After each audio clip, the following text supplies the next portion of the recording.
Merhaba sevgili koçlar.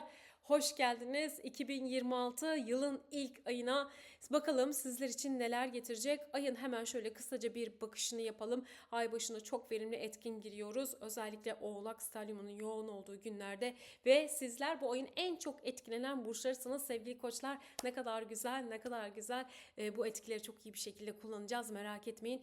Venüs, Mars, Merkür cazimi yapacak. Evet, bu ay çok fazla cazimi gezegenimiz var. Venüs cazimi, Merkür cazimi, Mars Güneş'le çok güzel bir hareket alacak ve burada 6-7 Ocak tarihlerini kullanabilirsiniz. Gelişmek, ilerlemek, ikili ilişkiler, aşk, her konuda bu günleri kullanabilirsiniz. Yalnız karşıt evinde Jüpiter olacağı için abartılara çok dikkat. Ayın ilk yarısı geliştirmek için, verimli işler için çok uygun demiştik. 4 Ocak çok verimli bir gün. Gerçekten şanslı bir gün. Yine yaratıcı enerjiler içinde olacağız ve 18 Ocağa baktığımızda Oğlak dolunayına geleceğiz. Önce 3 Ocak'ta Yengeç özellikle dolunayımız var. Çok pardon. Ve hemen 18 Ocak'ta da Oğlak yeni ayıyla kapatıyor olacağız. Azimli, kararlı bir aya girdik sevgili koçlar ve yükselen koçlar. Hadi şimdi şöyle kısaca aya bakalım. 3 Ocak Cumartesi günü Yengeç dolunayı 13 dereceyle Türkiye saatiyle 1.07 öğlen 1.07'de gerçekleşecek ve sizler için oldukça verimli, geliştirici ve en çok etkilenen kuşakta olacaksınız sevgili koçlar. Sizin için tabii ki eviniz, aileniz, ailenizin içindeki bireyler 4. evinizin içine yerleşiyor. Evinizi korumak, güzelleştirmek, emlak işleriniz, bunları geliştirmek, güzel fırsatlar, olumlu açılımlar içinde gelecek. Çok bereketli, bolluğu güzel bir şekilde gelecek. Çünkü Ay Jüpiter'le hareket ediyor olacak ve tabii ki iş, terfi, ev ve işinizi geliştirmek istediğiniz konularda varlığınızı geliştirdiğiniz bir dolunayla beraberiz. Ve tabii ki geçmişte ikili ilişkilerinizde pek çok kayıplar verdiniz. Belki istediğiniz gibi olmadığı bazı olaylar, belki iş kaybettiniz, belki yeni işe geçeceksiniz, belki özellikle ikili ilişkilerle ilgili, derin bağlarınızla ilgili pek çok konuda sıkıntılar yaşadınız. Şimdi bu yengeç dolunayı buraya kendinize empati kurmak, kendinizle ilişkileri iyileştirmek için olumlu fırsatlar veriyor olacak. Demiştik Ay ve Jüpiter 4. evde bolluk bereketinizin arttığı, yaşamınızı yeniden şekillendirmek, güvence altına almak, varlığınızı, paranızı, evinizi, bireylerle aile bireyleri geliştirmek önem kazanıyor. Burada pek çok meseleyi çözüyorsunuz sevgili koçlar ve yükselen koçlar. Artık bitenleri tamamlıyorsunuz. Sizi yıpratan geçmişle ilgili meseleleri artık çözüyorsunuz. Burada kendinize biraz daha artık ılımlı, daha olumlu, daha dengeli davrandığınız bir süreçtesiniz. Tabii ki burada hemen karşı evinde büyük bir oğlak sterlemi var. Bu içsel babamız, annemiz gibi. Hani bunu yapman gerekiyor. Evet, bunları yapıyorsun. İşte evi satacaksın, belki yeni ev alacaksın ama karşı evindeki oğlak, peki istediğin parayı alabilecek misin? Vergilendirmeler ne olacak?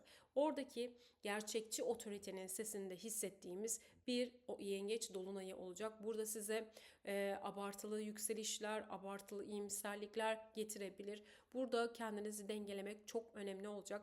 İlişkileri bakalım sevgili koçlar. İlişkilerde abartılı yükselişler, yine bazı yol ayrımlarına gelmiş olan koçlar için burada dengeyi sağlamak zorlaşabilir bir anlamda. Tabii ki evliyseniz evinizdeki olumlu, güzel, romantik duyguları yükseltecek. Burada çok güzel bir arada hani böyle olmak, güzel bir şekilde sohbet etmek, orada güzel bir sofrayı paylaşmak. Tabii ki bazı koçlar için de hamile olanlar veya hamile olmuşlar için de çok güzel, müjdeli, güzel haberleri de getiren bir yengeç dolunayı olacak. Tabii ki burada abartılara dikkat demiştik. Para konularına baktığımızda olumlu, şanslı etkiler sizlerle sevgili koçlar. Burada paranızı geliştiren, işte harcamalarınızla ilgili düzenleyebileceğiniz de bir yengeç dolunayı, çok güzel, çok verimli, çok olumlu bir dolunay sevgili koçlar. Lütfen kullanın ve değerlendirin. Özellikle sevgi, aşk, yuva konularında çok çok güzel. Sağlık konularına bakalım. Sevgili koçlar, baş bölgeniz çok hassaslaşabilir bu dolunayda. Migren atağı yaşatabilir size. Özellikle ay yengeçte olduğu için mide, işte kadınsal rahatsızlıklarınız varsa bunlarla ilgili hassasiyet. Karaciğerde hassasiyet, işlerle ilgili yoğun çalışmalar, bunların içinde, bu çalışma yoğunluğu içinde çelişkiler arasında kalabileceğinizi de gösteren psikolojik etkiler var bu yengeç dolunayında. Tabii ki yengeç dolunayı ev ve evin içinde çok güzel etkiler getiriyor. Fazlasıyla pek çok konuda artan gündemler getirebilir. Bu da biraz kafa karışıklığı verebilir. Evinizin için yoğunluğu, Tabii ki bereket verimi de artacak. Bu anlamda güzel bir yengeç dolunayı. Fakat burada tabii ki yaralanmalar, alerjik durumlar, kazalar, bunlarla ilgili de yine dikkat etmenizde, farkında olmanızda fayda var sevgili koçlar. Güzel bir yengeç dolunayı diliyorum. Bolluğu, bereketi, neşesiyle gelsin. Sizler şanslı kuşakta olacaksınız bu yengeç dolunayında. Lütfen değerlendirin. Niyet, kısmet, manifest ne varsa yapın. Eviniz varsa satma işlerinde de çok çok güzel etkiler, netlikler kazandıracaktır. Ve 6, 7, 8 Ocağı şöyle bir dönelim. Güneş, Venüs, Mars cazimi demiştik. Oğlak burcunda hemen Yengeç dolunayının akabininde Ay'a devam ettiğimizde burada 10. evinizin içinde çok kuvvetli, verimli bir geçiş görüyoruz Oğlak'ta. Terfiler, fırsatlar, uzun vadeli kararlar, azimli karar aldığınız her konuyu büyütecek, geliştirecek çok güzel etkiler var. Yine ikili ilişkilerle ilgili, işinizle ilgili güzel dengeler yakalayacaksınız. Güzel geçişler içinde olacaksınız. Burada demiştik ya, bir çelişki var. Bir şeye karar veremiyor olabilirsiniz. Belki bir yer değişikliği, belki bir yere gideceksiniz, belki işinizle ilgili terfi var. Emin olmayabilirsiniz ama ailenizden, çevrenizden güzel destekler aldığınızı gösteren bir konu var. Merak etmeyin, iyi olacak sevgili koçlar. Ve 6-7 Ocak Güneş Venüs'le kavuşuyor. Çok güzel. Venüs cazimi dediğimiz. Lütfen kullanın. Güzellik, bakım, estetik işleri için çok güzel sevgili koçlar ve yükselen koçlar. Alım, satım işleriniz için çok güzel. Para döngüleri için güzel, olumlu günler değerlendirin. Güzellik, estetik, bakım, geçmişteki ilişkilerle ilgili işleri toplayabilmek için de çok güzel. Evlilik, işiniz demiştik, kariyer, başarı getiren Venüs cazimi günlerini kullanabilirsiniz. Ve 7 Ocak'ta Venüs Mars Oğlak'ta buluşuyor. Çok ikili ilişkilerde verimli etkiler, sorumluluklar, emekler, bunlar ortaya çıkıyor. Hareketli günler. Yine Mars'ın buradaki etkileriyle beraber Venüs'le uyum içinde tutkulu aşklar, emek verdiğiniz ilişkilerle ilgili dönüşler, bunlarla ilgili yoğun bir dönemde, yoğun isteklerinizi şekillendirdiğiniz bir dönemde olacaksınız. Etkin günler, çok değerli günler kullanabilirsiniz sevgili koçlar. Ve 9-10 Ocak Güneş Mars'la kavuşuyor. Güneş Mars'la kavuşuyor. Mars sizin gezegeniniz sevgili koçlar. Çok önemli günler. 9-10 Ocak'ta özellikle Ay ile tek kare yapan bir Jüpiter karşıtlığı var. Burada sporcu, aktif, hareketli, çok beden gücünüzün de yüksek olduğu bir dönem olacak. Güzel, etkin bir kavuşum. 10. evinizde yeni işe giriyor olabilirsiniz. Oradaki kişilerle konuşmalar, görüşmeler, insanlarla hareketli bir dönem içinde olacaksınız. Tam tepe noktanızda olduğu için. Ama aynı zamanda Jüpiter'le tek karelendiği için burada bu kişilerle gerginlik yaşayabilirsiniz. Tartışma ortamına girebilirsiniz. Hani bir şeyi çözmek için bir araya gelmişsinizdir ama birden enerji ivmesi yükselir. Sen şöyle dedim, ben böyle anlattım derken o öfke boyutuna varabilir. Kararla vazgeçmediğiniz konuları sürdürmek için çok güzel. Dinamik liderliğinizi ortaya koymak için çok güzel. Fakat bu kişilerle anlaşırken yükselen enerjiyi dengelemeniz çok önemli olacak. Ve 18 Ocak Pazar Oğlak yeni ayına hoş geldiniz. 28 derecede gerçekleşecek, Türkiye saatiyle 22:53 akşam saatlerinde gerçekleşecek üretken, yaratıcı ve gerçekçi bir Oğlak yeni ayı. Çok berrak bir Oğlak yeni ayı. Burada sizin için tabii ki sosyal konular, meşgaleleriniz, tamamen yenilenecek durumlardan bahsediyoruz. Burada arkadaş ortamınız, çalışmalarınız, uzun vadeli planlarınız, bunlarla ilgili pek çok konuda geliştirmek istediğiniz pek çok konuya odaklandınız. Azimle devam ettirdiğiniz bir Oğlak yeni ayı olacak. Burada tohumlarını atıyor olacaksınız. Yurt dışı işleri, evinizi satmak, varlığınız, burada yatırımlar ve gayrimenkullerle ilgili çalışacak sizler için. Öncelikle hali hazırda yapmış olduğunuz işlere şöyle bir bakalım. Bu dönemde bu işlerle ilgili önemli geçişler yapabilirsiniz. Terfi alabilirsiniz. İşinizi yenileyebilirsiniz. Yapılandırabilirsiniz. Yine bu terfi içine girdiğiniz konularda tabii ki Oğlak yeni ayı olduğu için çok fazla çalışma getirecektir. Bunu lütfen unutmayın. Yalnız burada bu yoğun süreci dengelemek, kendinizde de tabii ki o bakımını, evin içindeki dengeyi sağlamak çok önemli olacak. Aile bireyleriyle ilgili gündemler oluşabilir. Bazı kararlarınızda, günlük rutinlerinize kadar etkileyecek durumlar söz konusu. Tabii Neptün burada kararlar alırken biraz böyle Merkür'le beraber çelişkili haller verebilir. Doğru mu karar verdim? Hani şimdi hazırda rahatım, iyiydi, neden şimdi buna geçtim gibi. Ama lütfen bu kafa karışıklıklarına aldanmayın. Neptün 29 derecede, orada tamamlanması gereken tamamlanacak ve Oğlak'la beraber zaten azimli, yapmak istediğinize odaklandığınızda bir yeni ay. Bu yeni ayda attığınız her tohum lütfen unutmayın büyüyecek. çok büyüyecek ve yükselecek. Burada dengelemek çok önemli. Sabırla işinizde yeniden yapılandırmak, ilişkinizi yeniden yapılandırmak çok önemli olacak. Bazı konular burada teste tabi tutuluyor adeta. Evet, çalışmalar, terfiler, işle ilgili güzellikler getiriyor ama öte yandan onları o kadar büyütüyor ki aile, ev, ilişkilerle ilgili dengede kalmanızı zorlaştıracak pek çok büyük artan enerjiyi de size taşıyacak. Buradaki karşınızdaki kişiyle tabii ki net olmak çok önemli. Masaya yatırıp her şeyi çok güzel konuşabileceğiniz, umutlarınızı, hedeflerinizi, karşı taraftan beklentilerinizi net bir şekilde açıklayıp anlatabileceğiniz de güzel bir Oğlak yeni ayı sevgili koçlar. Evet, burada uzun vadeli planlar demiştik. Uzun vadede hangi planı yapıyorsanız Oğlak yeni ayı çok sizi şey yapacak, destekleyecek niyetlerinizi, yapmak istediğiniz konuları. Ev içinde içerlediğiniz konular varsa sevgili koçlar, bir şeyleri böyle sanki içerlemiş gibisiniz. Evet, çalışmaları yapıyorum, emeklerimi ortaya koyuyorum ama karşı tarafta işte ilişkimde aynı şeyi alamıyorum gibi içinizde bazı durumlar yaşayabilirsiniz. Burada net bir şekilde karşınızda hani konuşmak, onu masaya yatırmak konusunda çok başarılı olacaksınız.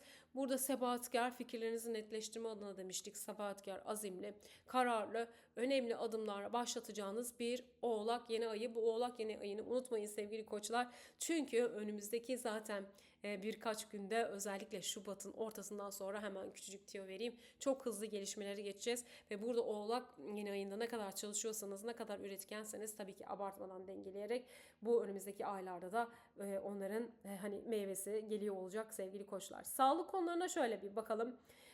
Tabii ki burada kısa vadedeki pek çok rahatsızlık varsa bunlarla ilgili güzel gelişmeler var. Ama öte yandan alerjik etkiler, kas, adele demiştik ya, böyle bir sportman, güçlü, bedenen güçlüsünüz. Hani onu da yaparım, bunu da yaparım derken aman dikkat. Burada kas, adeleler, omurlar, tutulmalar, bunlar gerçekleşebilir diyor. Sıvı alımına çok dikkat, yeme içme konusu artabilir. Hassasiyetler var burada. Yine kafa karışıklığı ile dalgınlıkla oluşabilecek kazalar, yaralanmalara karşı lütfen çok dikkat. Oğlak özellikle yeni ayında Mars ve yukarıdaki Oğlak birleşimi ile beraber bu kazalara, yaralanmalara, öfkeyle çıkışlara falan açık bir durumda olduğunuzu gösteriyor. Para konularından bahsetmedik. Evet, toprak, gayrimenkul demiştik. Bu ay Yengeç dolunayıyla ve hemen akabindeki bu Oğlak yeni ayıyla size çok güzel paranızı destekleyen durumlar var. Paranızı geliştirmek, arttırmak, yeni işlerle, yeni meşgalelerle geçiş yapacaksınız. Ancak burada parayı tabii ki riske atmamanız önemli. Para size geliyor ama burada riskli yatırımlara çok dikkat. Burada uzun vade plan yaparsanız gerçekten başarılı olacağınızı gösteriyor. Paranızı arttırabilir ama yaptığınız şeylere devam etmelisiniz diyor sevgili koçlar ve yükselen koçlar. Oğlak yeni ayı sizlere bolluk, bereket ve neşe getirsin. Ve 20 Ocak Güneş Kova burcuna geçiyor. Güneş Kova burcuna geçiyor. Evet, artık yavaş yavaş Oğlak'tan geçiyor ve Kova burcuna geliyor. 20 Ocak Güneş Kova burcuna geçiyor. Venüs Plüton 3 dereceyle kavuşuyor olacak. Derin, verimli, güçlü, anlamlı bir gün olacak 20'si. Sizin için tabii ki 11. evinize geçiyor. Sosyal ortamlar, arkadaşlar, yeni çevreler, belki iş teklif aldınız, yeni bir çevreye girdiniz, belki evinizi taşıdınız, yurt dışı işleriyle ilgili yeni konulara geçtiniz. Burada bayağı hani çevrenizin yenilendiği, hareketli yeni bir döneme geçtiğinizi görüyoruz. 20 Ocak'tan sonra Kova'ya geçen bu stelyum aslında yavaş yavaş sizi Şubat'a doğru hazırlıyor olacak ve bu Şubat'taki önemli gelişmelerin ipuçlarını veriyor olacak. Yanınızdaki kişiler, parayla ilgili kaynaklar, bağlantılarınız, yönettiğiniz kişiler, bunlara dikkat. Burada size karar ve seçimlerinizi yenileyeceğiniz, yeniden güzel sayfalara doğru yol aldığınız bir süre. Ve 21 Ocak Güneş Merkür'le kavuşuyor. Merkür cazimi. Lütfen 21 Ocağı kullanın. Çok güzel niyetler, manifestler, ne düşünüyorsanız, hani düşündüğünüzün, dilediğinizi sizin önünüze getiren güzel bir Merkür cazimisi olacak. Burada Güneş'le kavuşarak muhteşem güzel enerjiler içinde olacağız. İkna etmek istediğiniz kişiler varsa benden söylemesi, bugün gerçekten etkin olacağınız bir gün. Güçlü konuşmalar, karizmalar etkin olacak sizde. Bugünü kullanabilirsiniz. 21 Ocak Merkür cazimi. Ve 22 Ocak Güneş Plüton'la kavuşuyor. Çok etkin. Yine bu da 11. evinizde. Sosyal ortamlarda güçlü kişiler, güçlü karakterler, güçlü insanlarla bağlar kuracaksınız. Burada tabii ki daha önceden fark etmediğiniz pek çok kişiyle karşılaşmalar da yaşayabilirsiniz. Bekar koçlar için söylüyorum. Buradaki kişilerle işlerinizi geliştirmek, güçlü bağlar kurmak adına güzel enerjiler olacak. Ancak kararlarınızı da aceleye getirmeyin. Sabırla üstüne, azimle devam ettirdiğiniz konular üzerinde düşünerek de tartacağınız bir dönem olacak. Buradaki kişiler böyle size demiştik ya hani böyle biraz rekabetli de olacak sanki. Güzel bir geçiş gerçekten. 11'inde hedeflerinizi yeniliyorsunuz. Yeni kişilerle, yeni amaçlarla, yeni ortamlarla, yeni insanlarla güçlü bağlara doğru ilerlediğiniz bir ay geçişi olacak. Ve 26-27 Ocak çok dikkat. Mars Plüton'la kavuşuyor olacak. Ve özellikle 26'sında başlayacak bu etkiler. Kova stylumunun başladığı sırada Uranüs de zor etkilere doğru giriyor. Mars'la Plüton kavuşumu burada kritik zorlu noktalara doğru çekebilir. Özellikle 11. evde demiştik ya, bu tanıştığınız, yeni girdiğiniz ortamlarda sürtüşmeli kavgalar, biraz farkında ve tetikte kalın lütfen. Buradaki kişiler çok da tekin olmayabilir. Bunlara hani paylaştığınız konulara, söylediğiniz sözlere, yeni tanıştığınız kişilerle çok fazla aslında dikkat etmeniz gereken bir sürede olacaksınız. Bu 2 güne lütfen çok dikkat. 26 ve 27'si. 30-31'i çok verimli. 30-31 ayın tam kapanışında Ay ve Jüpiter'den adeta ayın sonunda destekler geliyor. Burada ev işleriniz demiştik. Jüpiter orada çok berraklaştırıyor. Evinizi yenilemek, gayrimenkul almak. Belki ev alacaksınız. Araba, ev. Güzel. Hani o toprakla ilgili meselelerde mirasınız olabilir, para alacağınız olabilir. Çok güzel olacak. Yine bugün şifa çalışmaları, evinizi bereketlendirecek çalışmalar, ev, dekorasyon, işte nar almak, hani bir takım şeyler sağlamak, evinizi belki tütsülemek, işte niyet etmek, dua etmek, tüm şifalandıran, iyileştiren çalışmalarda bolluk, bereketi size çekeceğini gösteriyor sevgili koçlar. Ayın sonundaki bu 2 günü lütfen değerlendirin. Fırsatlı günler. Size bu ay bolluğu, bereketi, neşesiyle gelsin. Beni izlediğiniz için çok çok teşekkürler. Aşağı bir küçük yorum, bir ifade bırakırsanız çok çok mutlu olurum. Her gün okuyorum, neler yaşıyorsunuz paylaşırsanız benim için de çok çok verimli oluyor. Görüşmek üzere, sevgi ve selamlarımla.